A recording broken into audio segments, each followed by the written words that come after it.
परंतु पहला भक्त बड़ा दुखी हुआ कि इतने दिन और लगेंगे, पर दूसरे भक्त को नारद जी ने जाकर के कहा कि इतने वर्ष में भगवान मिलेंगे। तो उसने कुछ नहीं सोचा, वो नृत्य करने लगा।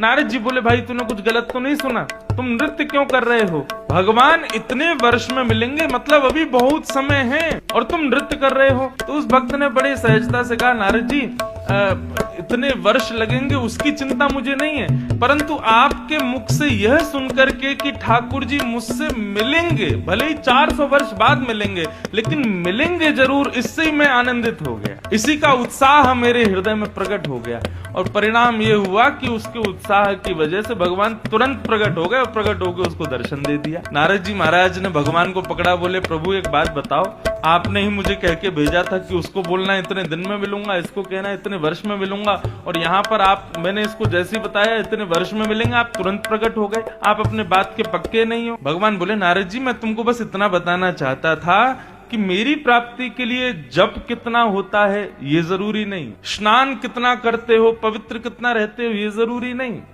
आपने यज्ञ उपासना कितनी की है, नियम कितने अपनाए हैं, शुद्धता का ध्यान कितना रखा है, व्रत कितने किए हैं, ये आवश्यक नहीं है। मेरी प्राप्ति के लिए एक ही वस्तु आवश्यक है और वो है उत्साह। तुम उत्सुक कितने, तुम उत्साहित कितने।